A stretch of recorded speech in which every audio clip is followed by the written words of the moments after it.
Hi, folks, and welcome to First Bite, Fed, Fun, and Functional, a speech therapy podcast sponsored by SpeechTherapyPD.com.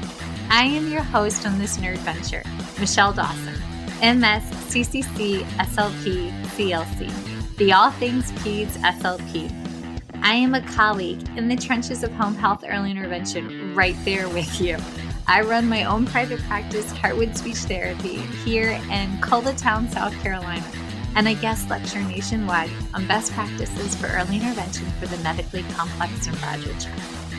First Bite's mission is short and sweet, to bring light, hope, knowledge, and joy to the pediatric clinician, parent, or advocate. By way of a nerdy conversation, so there's plenty of laughter too. In this podcast, we cover everything from AAC to breastfeeding, ethics on how to run a private practice, pediatric dysphagia to clinical supervision, and all other topics in the world of pediatric speech pathology. Our goal is to bring evidence-based practice straight to you by interviewing subject matter experts, to break down the communication barriers so that we can access the knowledge of their fields. Or, as a close friend says, to build the bridge. By bringing other professionals and experts in our field together, we hope to spark advocacy, joy, and passion for continuing to grow and advance care for our little ones. Every fourth episode, I join in. I'm Erin Forward, MSP, CCC, SLP, the Yankee by way of Rochester, New York transplant who actually inspired this journey. I bring a different perspective, that of a newish clinician with experience in early intervention, pediatric acute care, and nonprofit pediatric outpatient settings. So sit back, relax, and watch out for all our squirrels and enjoy this geeky gig brought to you by SpeechTherapyPD.com.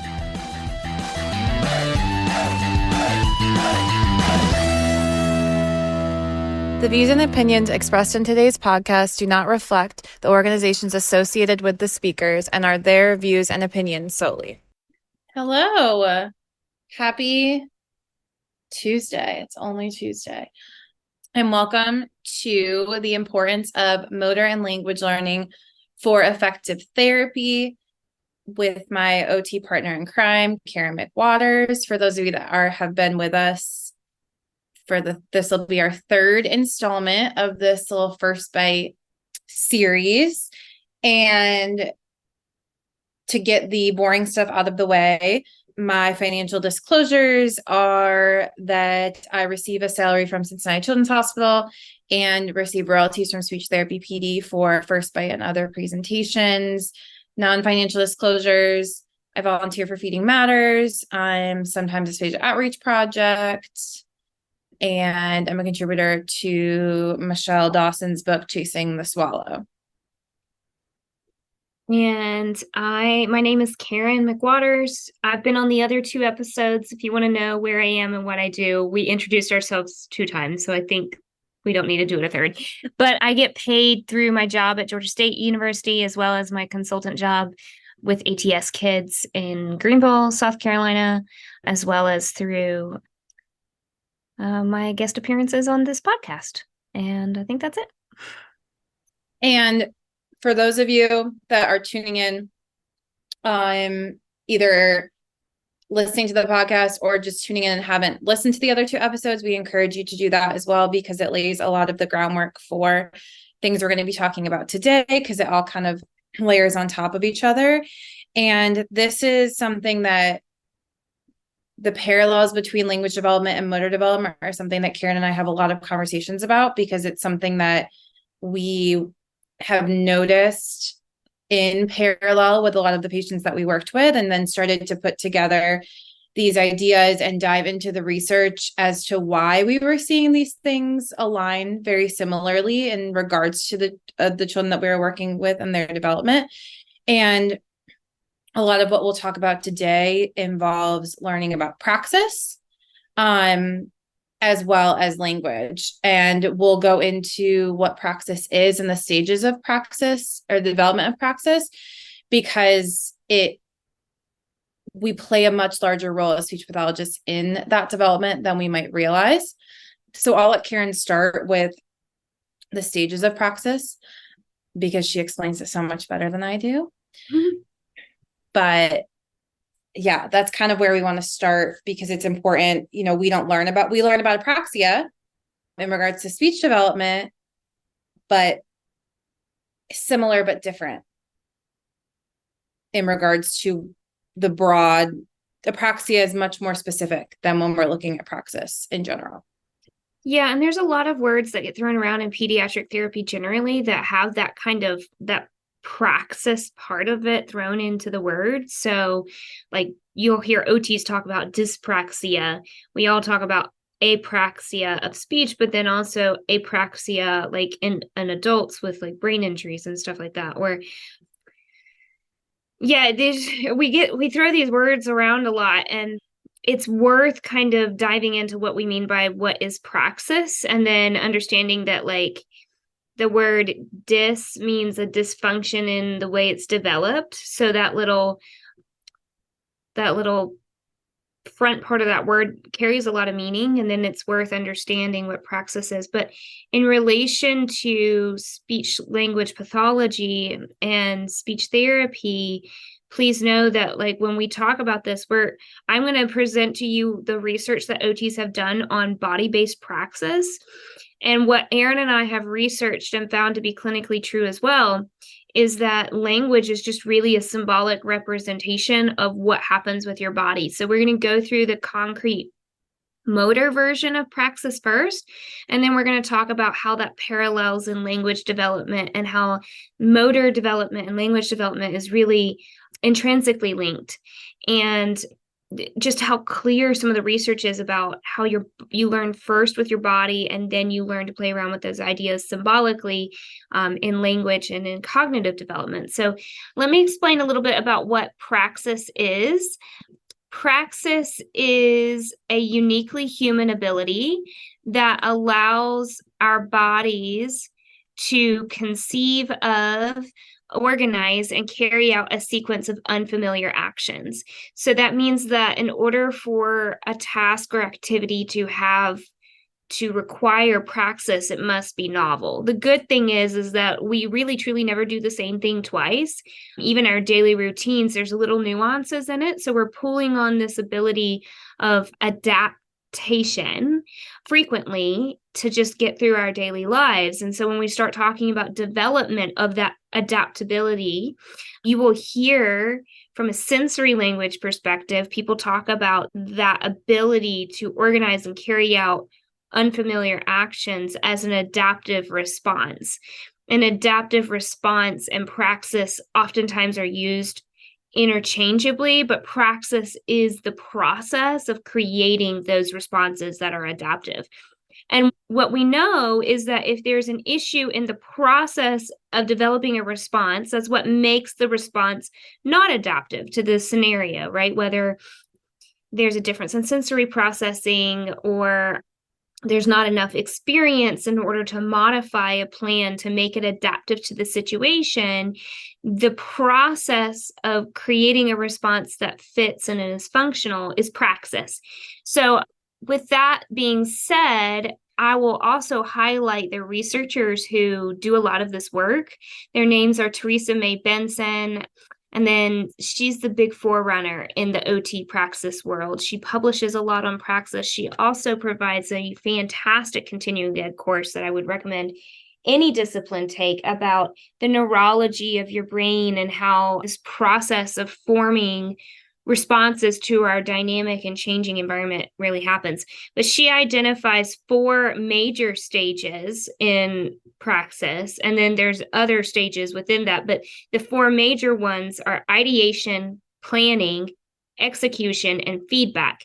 And it creates a cycle that goes back into the first stage. So I'll go through those 4 areas and kind of define them really quickly, and then we'll put it into like a case-based example to kind of explain how all of those stages work. So ideation is conceptualizing the goal of the activity or plan and coming up with a rough plan.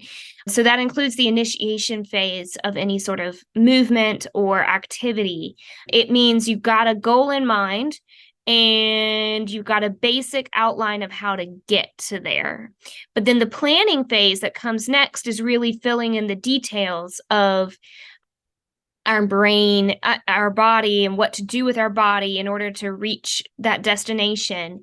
When we talk about body-based praxis and motor planning, we really talk about that planning and sequencing phase as being motor planning. And you'll hear OTs throw that word around a lot. And sometimes they refer to that as the planning phase and the execution phase as well, because the execution phase means that you're putting that plan into action. So if the plan has flaws, that's when you're really going to see them pop up. And then there's the feedback portion. So you have the idea, you come up with the plan, you execute it, and then you have the feedback portion, which is like, did that work? That's your brain's process of like, did I accomplish my goal?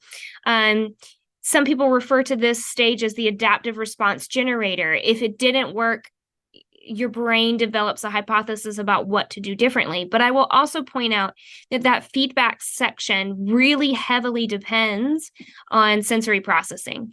So if you don't have reliable use of your sensory systems, it's really challenging to know if it worked or didn't work. Did you accomplish your goal?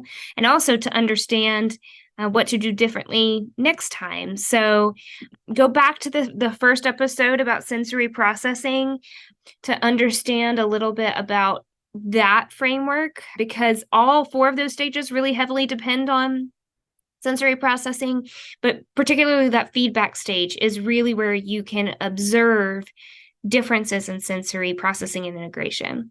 I will also say that our motor responses, what we understand theoretically about motor development, is that there's this experimentation phase where our ideation becomes dependent on our understanding of feedback and of observation of feedback through interaction with our caregiver. And so early on, before you can truly have well-formed ideation, that feedback phase really starts first.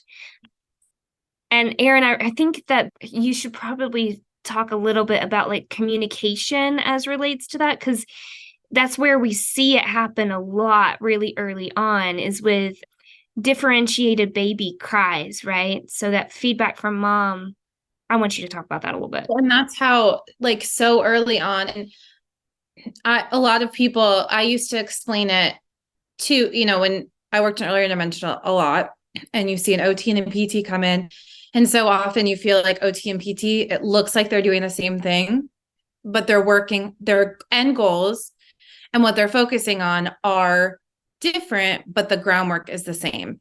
And early on in that development of attachment and communicating, that first basis of communication are involuntary behaviors.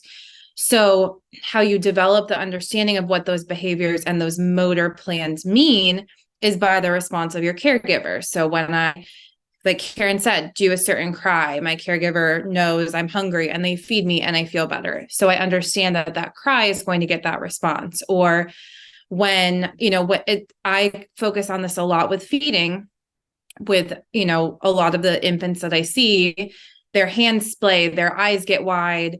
This communicates, I'm stressed. Take the bottle away from me. This is too much. And then that's how I build understanding that my motor movements have meaning.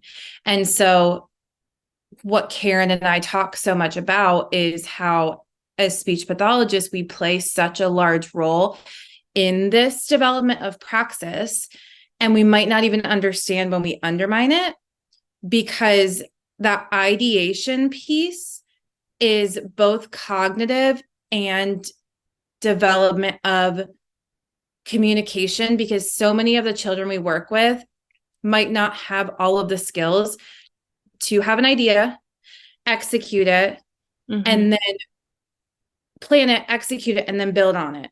So they need to use communication and they need to problem solve with somebody else in a social situation to be able to grow these ideas and to be able to learn from them. And how often do we in sessions have an idea for them, they do something that's different, and we stop them right there. So right away, they have an idea and we're stopping this loop of building praxis. And like Karen said, it is very rare that we do something that's exactly the same every time. So unless we're going to put a kid in a room that looks exactly like ours with the exact same voice and the exact same stimuli and the exact same positioning, we're setting them up for failure if we don't allow them to use their own ideas as well. And that in communication, every sentence I'm spewing out, unless I'm reading from a script, is slightly different than what I've said before. And so to develop these new ideas with language, they have to have their own ideas of how they want to say it. And so if we're so strict about exactly how we want a kid to imitate something and exactly how they need to say it, we're not making them adaptable for the world that they're living in, and they're not building this loop. And to the point about their sensory system, we have to also understand that to know what feedback we're giving them. Because if we're giving them feedback that they're not processing because of the way their sensory system works, then that's not helpful. So I do need to understand their sensory system, like Karen said from episode 1, to give them the right feedback to go through that loop again and build off of it as well. But there's communication in every part of that. And I would also say too, if you cut the loop short, it's really hard to actually gather data on what they're able to do, because it's not until they get to that feedback stage that you can actually see if they understood what they did or not, right? So, and that's really what matters for creating change. You don't get to walk with them everywhere to cue them. They have to understand the differences and the nuances in their performance, whether that's a communication ability or a motor ability, and how that lines up with the environment around them, right? So it's all about supporting their independent use of here's a situation, right? The situation is I need to put my shoes on, right? The idea is the shoes need to go on my feet. The kid knows the shoes need to end up on their feet. The question is, do they have a rough plan of how to put the shoes on their feet? They may have a rough plan, right? Like, put my foot in the shoe. Well, how often do we have kids, and this happened all the time in the clinic, right? Where like they put their foot in the shoe and then they just start walking off and their foot is still halfway out of the shoe. What did that just tell me? They had an idea, the shoe goes on my foot, I put my foot in the shoe, and to them and their feedback, they've planned, pick up my foot, put it in the shoe. They executed, pick up my foot, put it in the shoe. And then they start walking off as though the task is completed. And the feedback of like, oh, the shoe's not on my foot, it's only halfway on my foot, did not process with them. That is more valuable to me clinically than how much assistance did they need to put that shoe on, right? And if I jump in and help too early, then I don't actually know what they can and can't register as completed task or as effective, or if their brain gets overloaded by other stimuli and so then they tune out that their foot is halfway in their shoe, right? And these are the kids too that, like, you know, they're always on the move and they trip over their own feet and they try and get them out to their car and they fall in on the pavement and skin their knee because they didn't realize their foot was halfway in their shoe. So you end up in this much more dysfunctional situation because there was a piece of feedback that was missing for them. But if you cut that short or if you provide too many cues, it doesn't create a generalizable response. On the other hand, we also have to talk about scaffolding and cueing and making sure that you provide, like Erin said, the right cues for their sensory system for them to learn that independent praxis, that independent problem solving. So it's a real balancing act between, you know, gas and brake. When do I step in to provide support and when do I back out to watch what they can do? Mindfulness of how much gas you're giving into the situation, how many cues, is really, I think, the key in that. Yeah. And being comfortable with spending time like this. When I learned about this too, it helps you realize the importance of, as Floor Time would say, wait, watch, wonder, because you need to first understand what their brain is doing before you jump in. Because if I'm already giving all of these cues and all of the support, it's harder for me to figure out where to back down. And harder to, sometimes you can scaffold backwards. I think nothing against speech therapists. I think we often will jump very quickly to giving all of this support as opposed to taking time to let them figure it out first.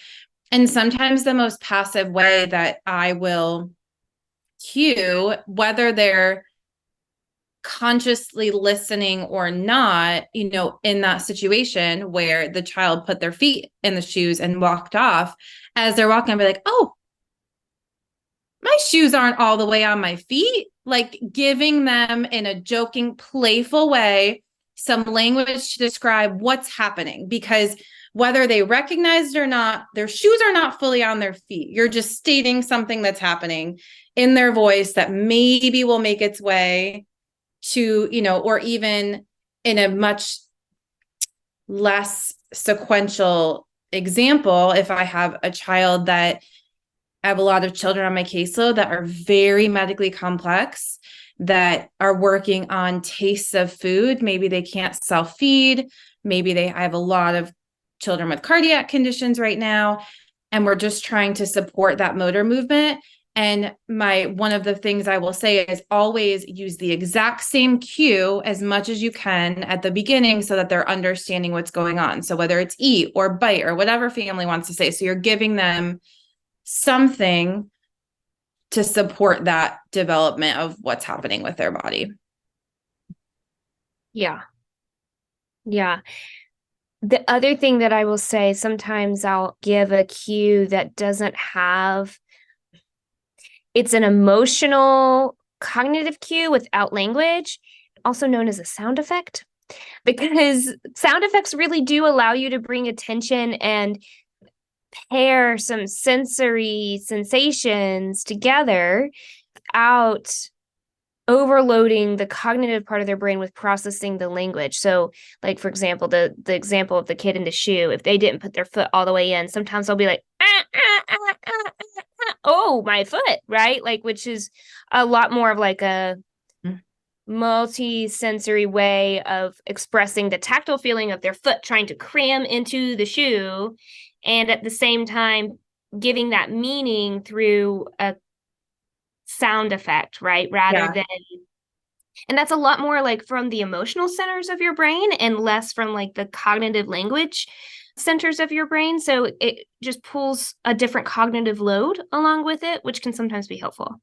Yeah. When we talk though about like motor and language development, and when we talk about language specifically, we're really talking about language being like a symbolic form of those stages, right? So like first I have an idea of what I want to communicate, then I plan how to communicate that, then I execute it, and then I get feedback.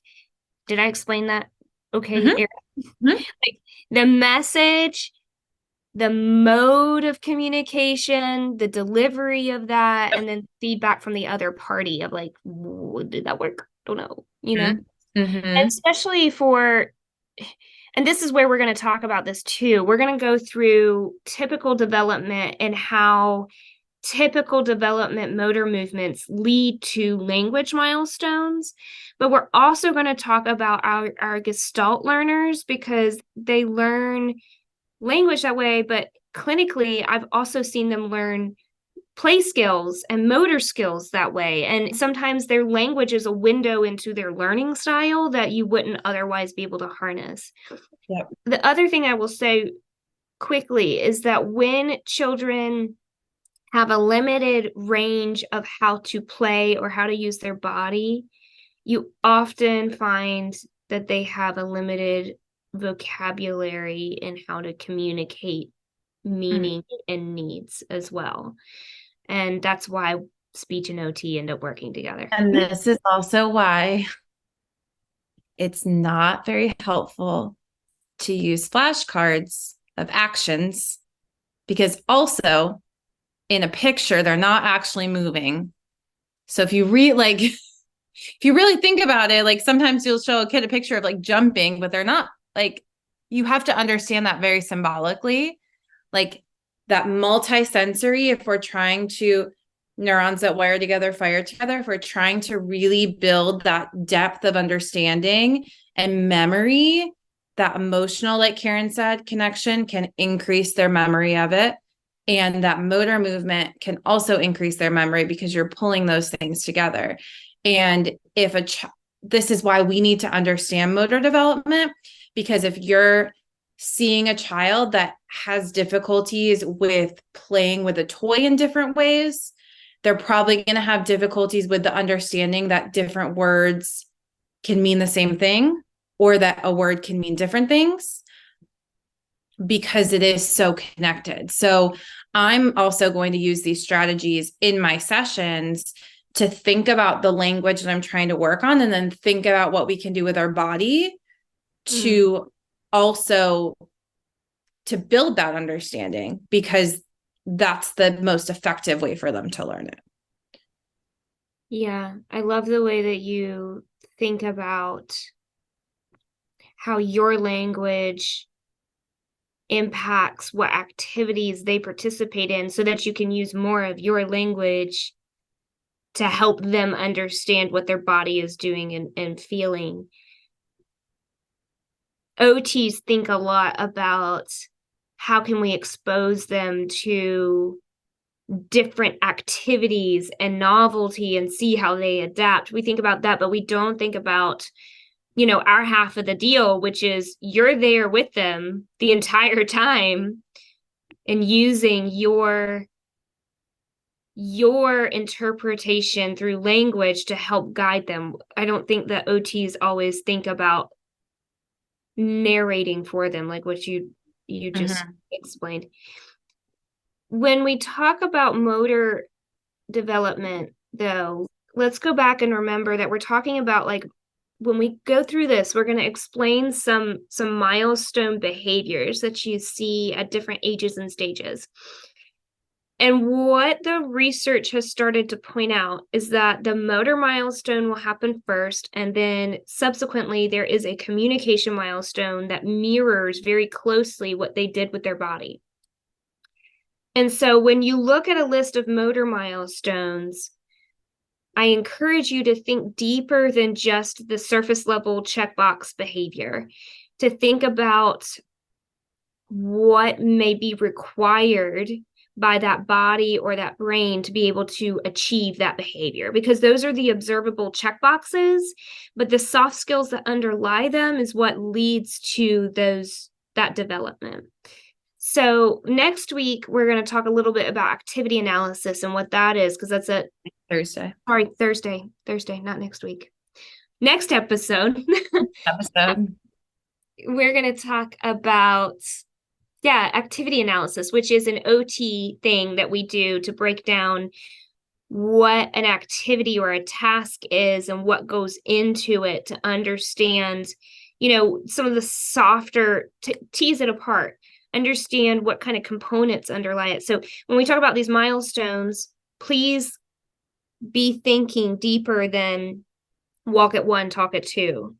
We're going to be talking about, like, why is it that they parallel communication? Because there's a central characteristic of that milestone, something that brain learns from that body-based milestone that then they apply into communication and use symbolically to communicate. So they take it out of context and use the meaning that they learned.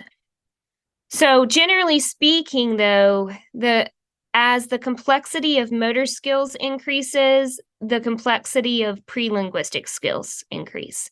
So, and that's why you walk at 1 and you talk at 2, right? Your motor skills get more complex, and then language skills come a little bit later. But the communication milestones that go along with that pre-verbal language in typical development are really closely following behind all these motor milestones. And that's not something that I was taught in OT school. I didn't learn the parallels between those two. And I know, OT schools and speech schools, they only have 2 years with you. They don't have forever. But it's so helpful. And that's also why I will say and this is just a quick side note, is that because that walk at 1, talk at 2, a lot of that is building that sense of agency, that my body can do something for me, and then my communication can do something for me. And so if you have a child that you're working with that has communication differences, I also would encourage you to be cautious about taking away any of that body autonomy and agency that they have just to work on language, because that can be very traumatic for a child when they don't feel as confident in their communication skills. And you can develop both at the same time. So taking away motor doesn't mean you're going to build that communication. When they start to understand that I can have more affect and emotion and connection with the way I talk, they're going to choose that. But that's just something I am very passionate about, and still allowing them to use gestures and movement and whatever they need to do to communicate, and not take it away in hopes that they're going to talk instead.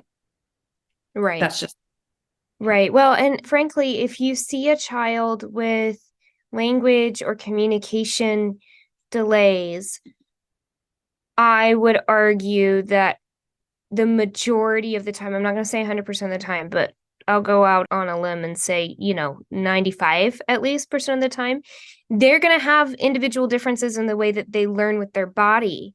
And that may not have red flagged someone early enough until they get to the symbolic level of communication.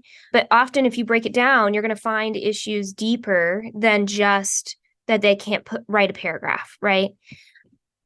Let's go to like typical development and kind of outline how these things are connected. So at 7 months, a child will go through this exploratory phase where they shake and rattle things a lot. So they've learned to reach and grasp things. And now they're learning that when their hand moves and they shake or rattle, that a sound is made. Literature says that 2 to 3 weeks later, after this explosive exploration with cause and effect and timing of muscle groups and sounds, differentiating the temporal nature of sounds, literally 2 to 3 weeks later, after this hand play with a rattle, they start to do a reduplicated babble. So it's the same action, just moved to vocal cords rather than their hands, right? Like that alternating timing of muscles, that cause and effect is the same thing, just moved from their hand to their communication system. So it's really cool to know that there's such tight parallels, and that's not the only one either. At a little over 1 to a little over 2, a child will like be able to place a bead into a container or pull objects apart. And then at 2 years old, they start to be able to string beads. While they're learning those things with their body, they start to learn to pair objects, understand what objects allows them to do with them, which is a knowledge of affordances, and then make specific meaning with those objects. And then right around that age 2, Erin, what happens communication-wise? those words together. All of a sudden they make like specific meaning to sound, right? They have specific meaning with objects. And then, bam, all those sounds have specific meanings as well. Mm-hmm. It's a really cool exploratory phase. That's why toddlers are my favorite personally.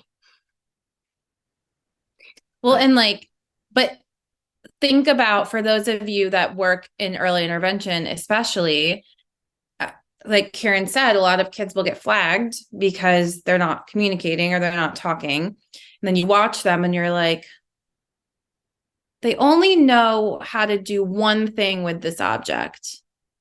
And so much of their play is like running around in circles and they're not truly engaged. And so you watch and you're like, and then you work with them. And if you have this knowledge, you can start to put that in place. But you're like, they really need to see OT too. Like they really need some help with their overall motor development.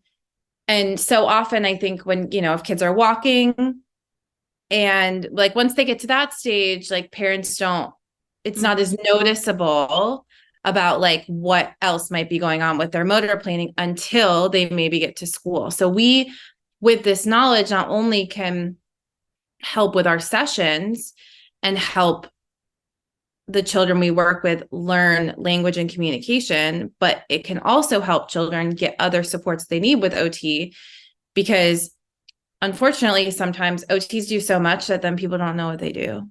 Like, I just feel like no one knows what we do. And we just accepted it. But I mean, I I had a family member recently ask me what I did with children. Why are you an occupational therapist with children? They don't have a job. And I was like, yeah, about that. No, I mean, really, nobody knows what we do, and that's okay. But yes, there are things that you guys as speech therapists could help flag and pull in some supports for their overall learning, not just their language and communication learning. For us, oftentimes those children then have social emotional challenges because they're frustrated with the learning process overall.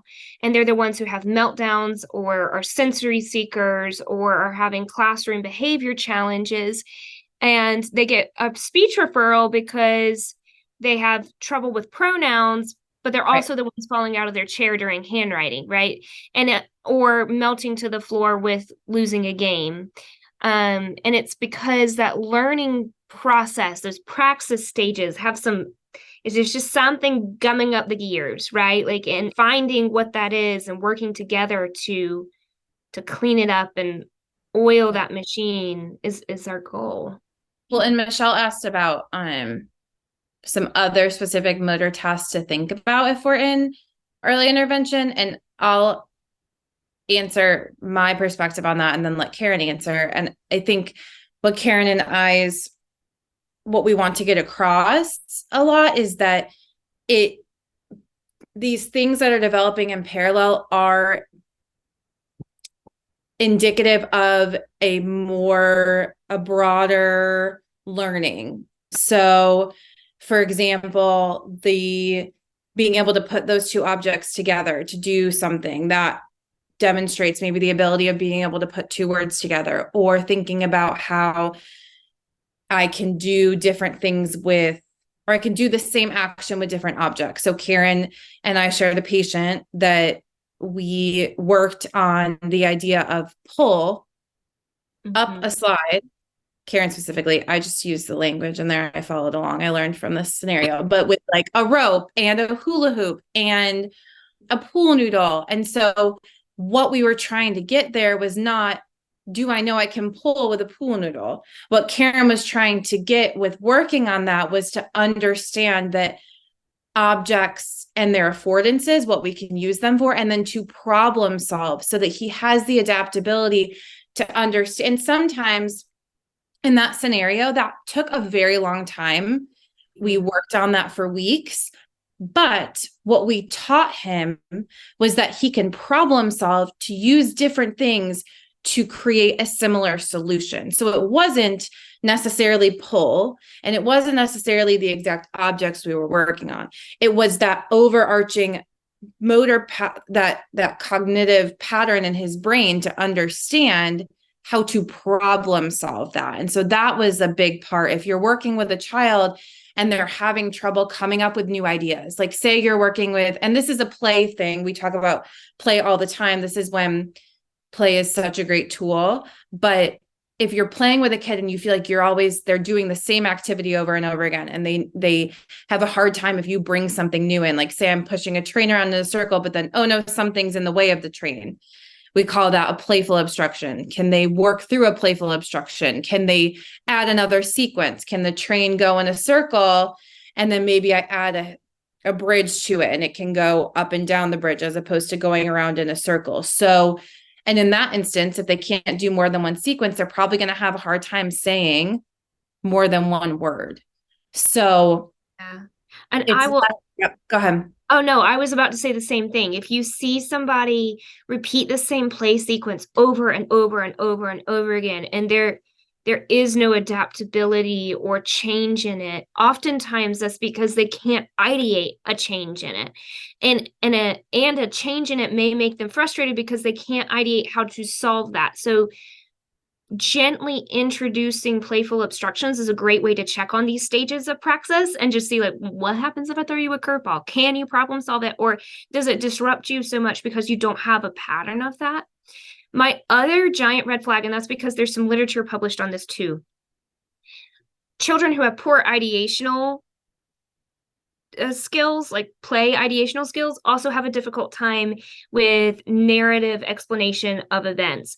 So if a child specifically can't tell you what happened in what order, if they start to tell you a story and it's like, whoa, I don't understand what just happened, which you speech therapists get that a lot, that's a red flag that they probably cannot order and organize a sequence of actions to then be able to symbolically communicate that order and sequence through their words. It's not that they don't have the words, it's that they can't organize it temporally or spatially. The other red flag I will say is that kids who only use the verbs put, go, and play, those 3 verbs are really, really common. When you ask a kid what they want to do, they'll say, oh, I want to play. And then you say, play what? And they can't tell you more. Or if you ask them what to do with something, they're like, oh, you put it over there. Or, they get frustrated and they say, just go. But they don't tell you to run, to jump, to swing. There's no descriptor in the verb that they use. Oftentimes it's because they don't have more than one association with that word. And so they assume you can read their mind about like what you want them to do, but they don't have specific meaning separate ideas of what that play looks like. So going back to creating motor-based learning experiences and then giving them language to create that specific meaning is what really makes a big difference. But if you're taking a language sample and you hear kids only use those 3 verbs, get your friendly OT to come check them out, because that probably means they're having praxis challenges. At least in my clinical experience, it's like 10 out of 10 times. There's something, like I said, kind of gumming up the works of that praxis system. Erin, that kind of, I did want to kind of share this one quote from this article we read. It was by a researcher named Iverson, which we love her. We love her. Erin found her and we love her. And she is at University of Pittsburgh, so we love her even. Okay, well, we love her even more then. Erin went to Pitt, if you didn't know. So she said, language involves a unique constellation of interrelated cognitive and symbolic capacities that come together at one point in time. So it means you have to understand it cognitively to be able to translate it symbolically all in one point in time. So in order to understand it, what are the 3 verbs? Sorry, Terry. Usually put, play, and go. If those are the 3 that they use the majority of the time, pretty red flaggy. So you have to understand concepts cognitively, which means you have to be able to interpret them. From a sensory perspective, that's often where you run into issues, because children have a hard time interpreting what has happened to them, what stimuli happened in what order. When you have difficulties processing and integrating information, it's hard to know, did you hear that sound and then the lightning flash, right? Did thunder happen and then the lightning, or did it all happen at the same time? Or did your brain reverse it and pay attention to the lightning and then the thunder? Really hard to process a sequence of events when your sensory systems are unreliable. So again, language involves a unique constellation of interrelated cognitive and symbolic capacities that come together at one point in time.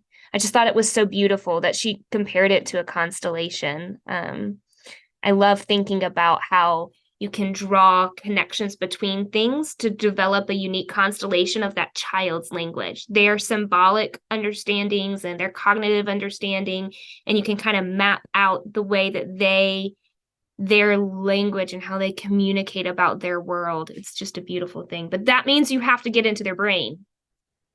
So you have to get on the floor with them. You have to feel what they feel to be able to understand. Yep. Oh, the amount of times that Karen and I are laying on the floor with a kid looking at something, or doing whatever they're doing with their body just to see why that might look a certain way to them or feel a certain way to them. I've learned so much about just the world. I was thinking about it the other day in a way of especially a lot of the autistic kids that we work with, the pictures that people post on Facebook, or the ones that they used to use in psychology testing, where it's what does this picture look like?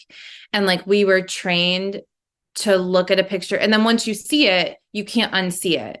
And like, how lucky are we that we get to work with kids that see it differently?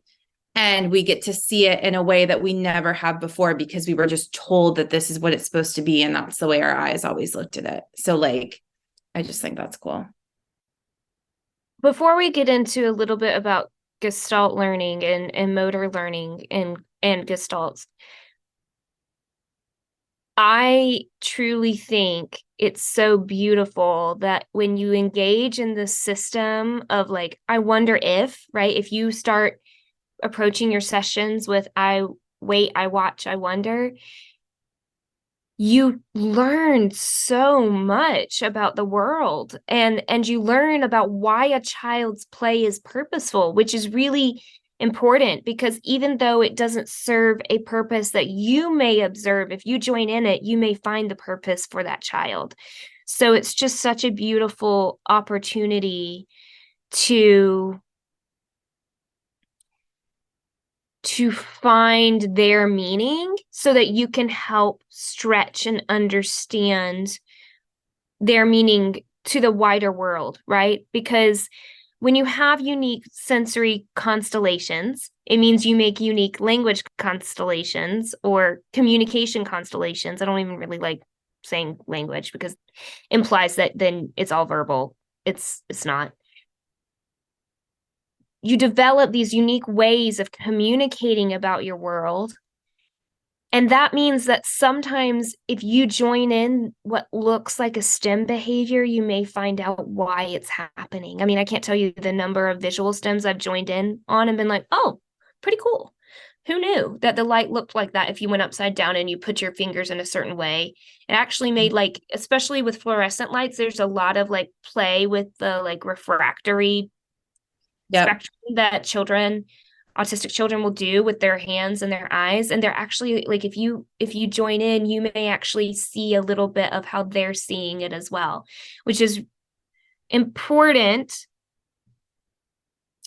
because we all can only operate from the base that we understand. You can't And just it gives you freedom, I think, within your sessions to feel like when you're focused on these capacities and these bigger cognitive processes within the context of what's authentic to the child, it gives you a lot more freedom. And honestly, it feels better. Like it just feels more joyful and it feels like, okay, I don't have to force them to do something that doesn't align with how I feel or how they feel. It when I started to understand this on a deeper level and understand that there's so much neurobiology behind it, like a lot of this isn't just us saying it because like the way that their brain is developing and processing this information, you're getting so much more bang for your buck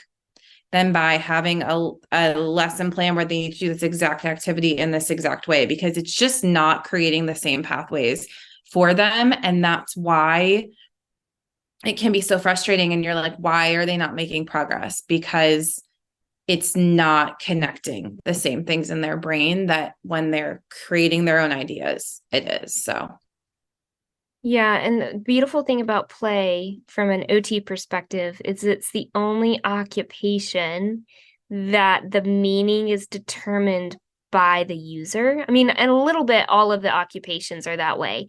But ultimately, like dressing yourself, there's certain societal norms that like you have to put on pants before you go into the grocery store, right? So it's not that is determined a lot of the times by society, and then it's personally meaningful because we're finding our role in society.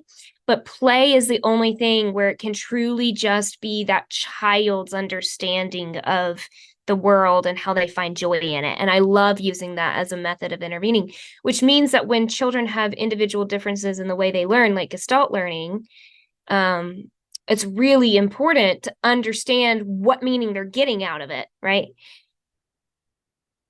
Erin, you want to review the like Gestalt stages and then we can talk about how that applies to like motor based stuff? Because I feel like since we're talking to speech therapists, let's jump off of what you guys know and then we'll apply it into the motor world.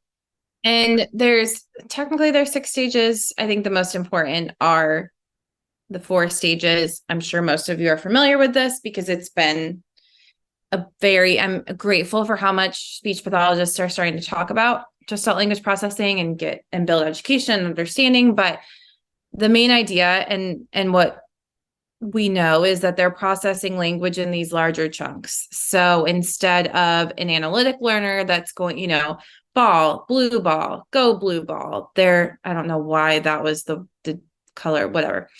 They're processing not only in chunks, but what the focus often is. We call them the intonation babies because they're processing the emotion and the melody behind what you're saying more so than the word specifically. And a lot of times we will call them scripts. The scripts that they're connecting to and that they're imitating are scripts that mean something to them and that they relate to for whatever reason that be, whether they felt the emotion. This is why parents come to me and they're like, yeah, he said this 4-letter word the other day. And I'm like, yeah, because when you said it, you meant it. And then when they felt that same emotion, they said, this is the right word for this. I know it. And so that's why they repeat those words. And so we're going to start with delayed echolalia. So it might happen. You'll see some kids that will imitate right away, but most of the time you'll hear them say a longer script. Some scripts are one word. It depends, but it could be down the road. Karen and I shared a patient who would always tell on his ABA therapist unintentionally because he'd come and he'd be like, say stamps. And usually he would say it when it related to how he felt. So if we were doing something and he felt unsuccessful, he may have scripted something from his ABA session where he also felt unsuccessful. So it wasn't the script had more meaning behind how he was feeling. Mm-hmm. Then you're going to get to mitigation. So you mix and match scripts. So, and that's really cool because you'll hear I'm trying to think of a really good example, but they'll take 2 scripts and maybe they'll take a script and add on a different word. So if they always say, let's go home when they're leaving somewhere, they might start to say, let's go car, or let's go. They might start to put on a new word to start to build new meaning from that script that had. And like we talked about with motor learning, it can be confusing if you don't understand that they're a gestalt language processor, because say they're doing one activity in one sequence, but all their scripts are one script. If let's go home is just I'm leaving, but you hear let's go home, if you don't understand their motor development, you might not understand that that is a chunk as well. And I have one kid who everything that lights up is flashlight. Mm-hmm. So that's his concept. And that's what's so beautiful when we pair language and start to really just look at the language they're providing us, because it gives so much information. So what that tells me is that what he's picking up on these objects and these things are that light that's coming from them, not necessarily other affordances or parts of them. And then after mitigations, you might start to see those single words or 2-word combinations. And that's stage 3. And then in stage 4 is where you start to hear original phrases. And they often say you'll know they're getting into stage 4 when the grammar isn't correct. Because if they're scripting, usually the grammar is correct because it's this big chunk. So then when you start to hear words and the verb tense is inaccurate or the pronoun isn't the one that was originally used, you're like, oh, they're putting those words together. And it's so cool. What I will often say about gestalt language processors, and I tell parents this, if they're immediately imitating you, it usually means that they trust you, because it means that they have learned that you understand them and what you're saying is probably related to what they're feeling. So I would take that and just be aware of that, because I don't ever take that lightly. If a patient is trusting me to that level, I'm always very careful with what language I use, because I know it can impact the way that they think about themselves and about what's happening. But even more so when they're imitating me immediately, because I'm like, oh, I earned your trust. I have to really think about what words I'm giving you, because they mean a lot to you because of our experience. Yeah, and there's some really cool research about how word retrieval is really linked to sensory motor nodes. So understanding what that word means is embedded into a sensory motor experience.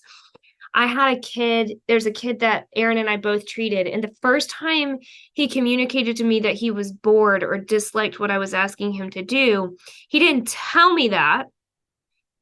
He was almost in tears repeating 5 miles an hour. Lightning McQueen needs to go 15 miles an hour.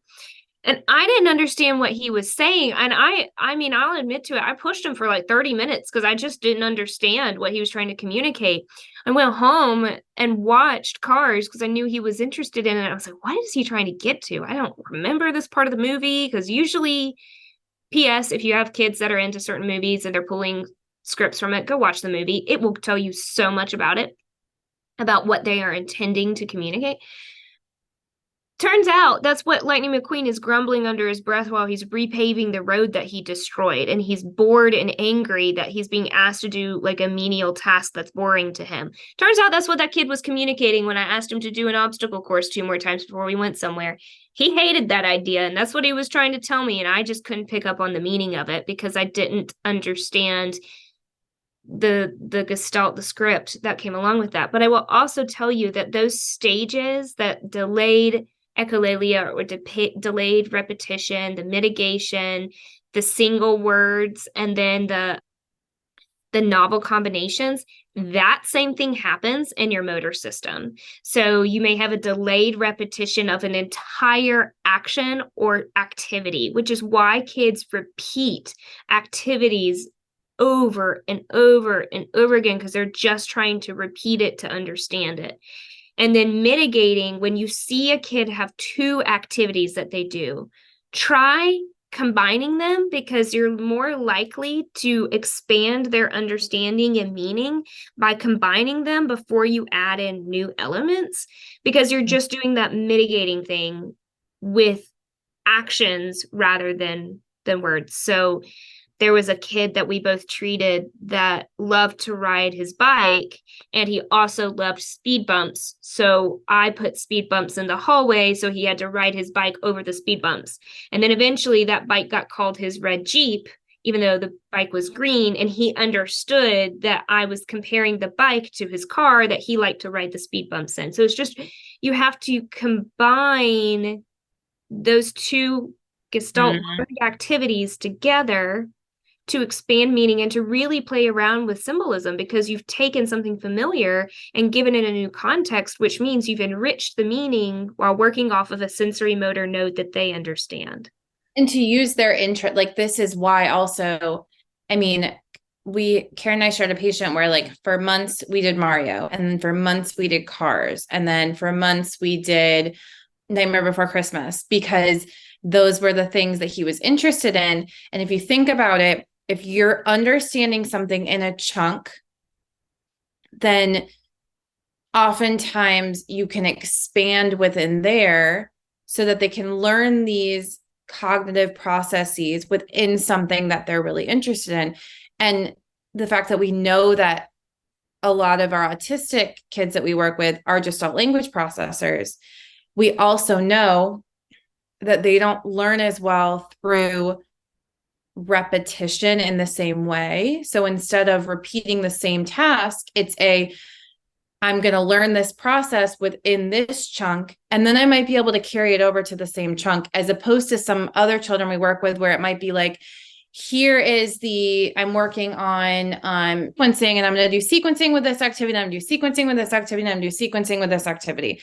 You're going to need to stay in the same activity and work on different things so that they can understand the depth of that activity, because that's the other thing. Our gestalt language processors are often very, very deep feelers and deep thinkers.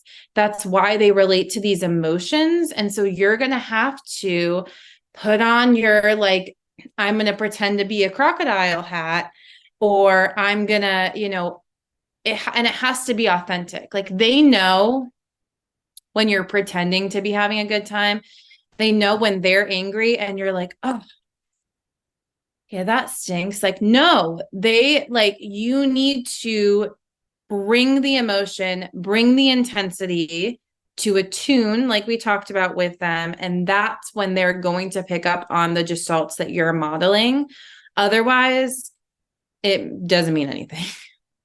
So, for example, Erin and I worked with a patient who loved anything that had to do, really all I think about him, when I think about him, I think about the color red, because anything that had to do with like Angry Birds or like emergency vehicles, or he loved Rudolph for a period of time and Spider-Man, like just everything he liked was like red, which related more to like his arousal and then also like his social, like his emotional processing. But anyway, after months, years, actually 2 years of playing around with the gestalt of fire trucks coming to the rescue, because that's what he understood.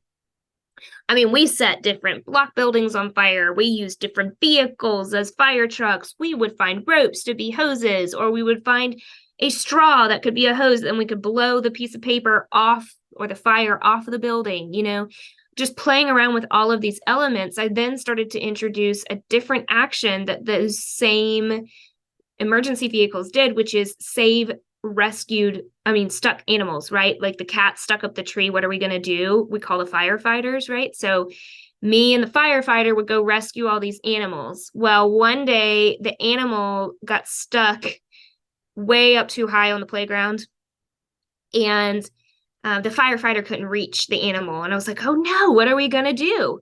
And he looked at me, and then he mitigated in a new gestalt that I didn't know he had. He looked at me and he said, cowboy. And I sat there. Now, granted, I've worked with this child for a long time, so I understood when he said cowboy, he was referring to the gestalt of like cowboys and what they do. I looked at him and said, you're right, we could lasso him. Let's go get a rope and see if we could lasso him. So he brought in an action that's not in that gestalt from a different one. He mitigated in a different one to replace it. And it was really cool to see him refer to it as like this term when really he meant the action. But again, he didn't have the term lasso. He just knew it was associated with cowboy. So all he could say was cowboy. So it really matters to like understand how these children's brains connect, because then I was able to tell him, oh yeah, you're right, we need a lasso. The next time something got stuck like that, he said we need a rope. So still couldn't come up with the term lasso, but more specific meaning and something that was more generalizable. So it was really cool to be able to see that. And I think the big point too that like we talked about today is like we have this job and this role to help our children feel understood in the way that they problem solve and learn. And so if then we're able, from like my standpoint, if I'm able to understand how they learn, and then Karen gave him this language that he could then use, because she was the only one that was going to understand that that's what he meant by cowboy. But then when she gave him the language of rope, somebody else could have figured that out the next time. So he could have problem solved with another person to help him expand his social circle and expand his connection with other people. So that's really the biggest thing, is like understanding the children we work with on a deeper level, so that they deserve to have these big ideas and play and enjoy. And that's a really cool thing that we get to do. Well, and Erin is really good about watching a kid and see them start to initiate an action, that ideation phase. And she'll go, I have an idea, which even if the kid can't process all of those words, her tone is so curious and upbeat, and it mirrors the way that they are excitedly initiating an action. And I love watching her label that in kids, because they oftentimes then start to script Erin, like the ones that we have treated together. They'll come back from speech a couple weeks later and they'll go, idea. And I'm like, aha, I found it. There's Erin's script, which is what she helps label that phase of problem solving for them. And I love watching that, because that's so much more generalizable and translatable, and helps create more connections for people who either don't have the time or the training to slow down and understand what that alert posture and initiation looks like, right? But when they say, I have an idea, everyone understands that. So it's really cool to be able to watch that and to help that grow. It's really an honor. Like when you see these kids start to do this, it'll make you cry happy tears just thinking about it, because it's we've just cried a lot. such a enriching experience to be able to see them share their world for the first time with someone who truly gets it, and then be able to tell someone else about it. Like it's just, it's such a great job we have, you guys. Do you guys have any questions? Oh, well, thank you. Don't make us cry. Yeah, if you have any questions, we're happy to answer them, or you can also email both of us. Yeah, we answer. But yeah, we'll talk Thursday about really how do we analyze a task to better understand what we're actually asking a child to do so that they can be as successful as possible, and we can really find that joy. We'll give more like examples on Thursday too, because a lot of this is it's hard when you can't see it exactly.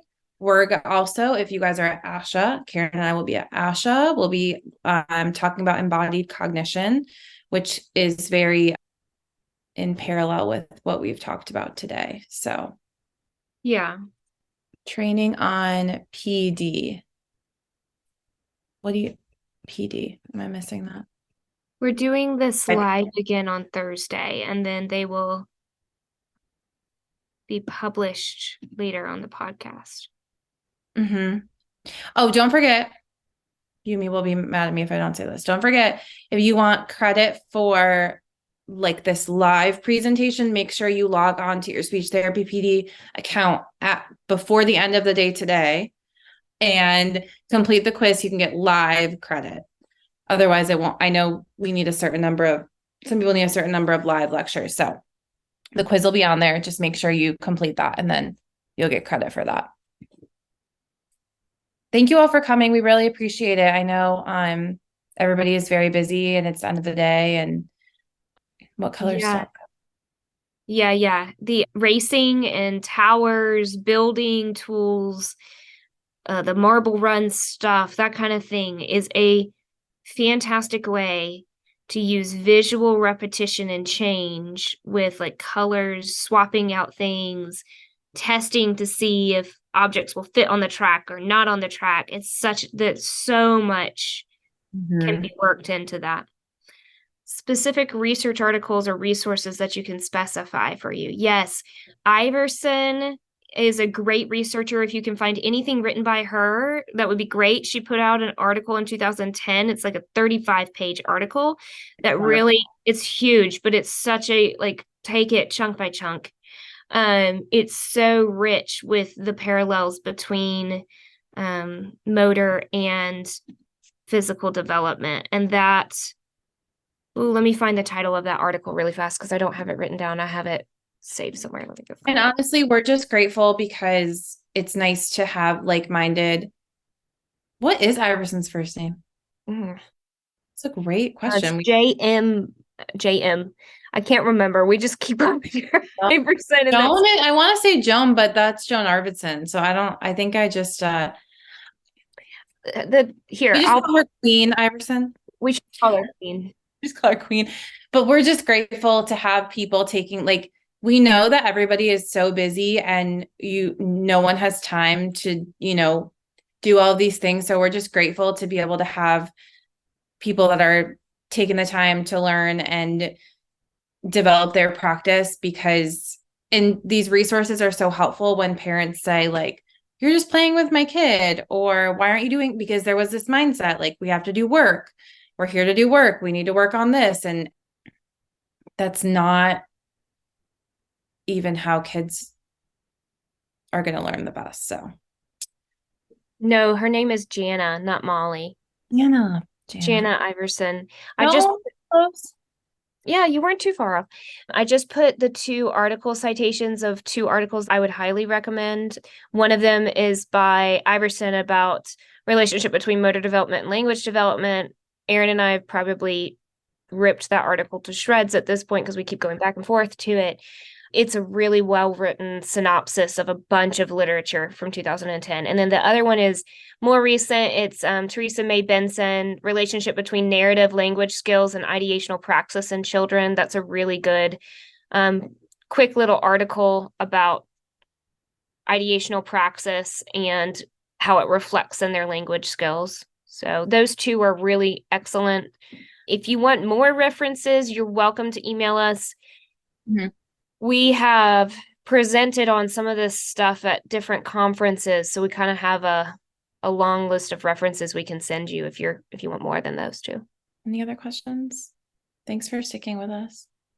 But yeah, just email us if you have any questions, and hopefully we'll see you guys on Thursday. Oh, that's my old email address, Yumi. Don't use that one. I don't really use it anymore. I'll put my new one in here. She's on it though. Oh, thanks, Yumi.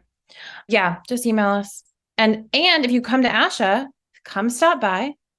I'll make Karen be at the speech therapy PD booth. I'll be there. I'll be there. I'd rather sit there and talk to you guys than wander around and try and awkwardly talk to people. Well, have a great Tuesday. I can't believe, yes, booth 721. I was like, I'm assuming. So we'll be there. Michelle will be there.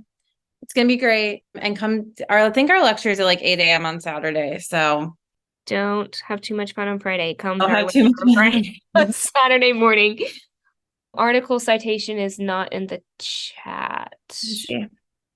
Oh, you didn't send it to everybody. Oh, shoot. It went to the hosts and the panelists instead of everyone. We'll get it. Thank you for letting us know. Technology. Also, wait, fun fact. In Cincinnati, they have the biggest Oktoberfest in the nation. Comparative, like the second biggest from the real Oktoberfest that's happening this weekend. And they also have the biggest chicken dance.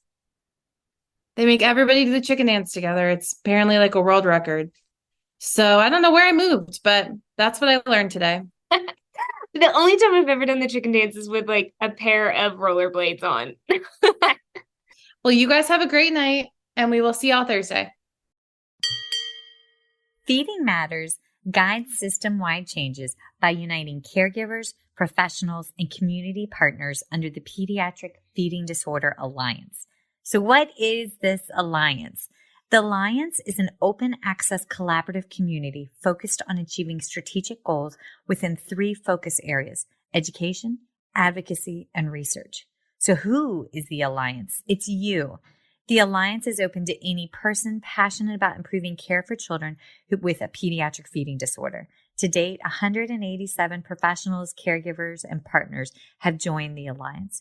You can join today by visiting the Feeding Matters website at www.feedingmatters.org. Click on PFD Alliance tab and sign up today. Change is possible when we work together. That's a wrap, folks. Once again, thank you for listening to First Bite, fed, fun, and functional. I'm your humble but yet sassy host, Michelle Dawson, the All Things Peds SLP. This podcast is part of a course offered for continuing education through speechtherapypd.com. Please check out the website if you'd like to learn more about CEU opportunities for this episode, as well as the ones that are archived. And as always, remember, feed your mind, feed your soul, be kind, and feed those babies.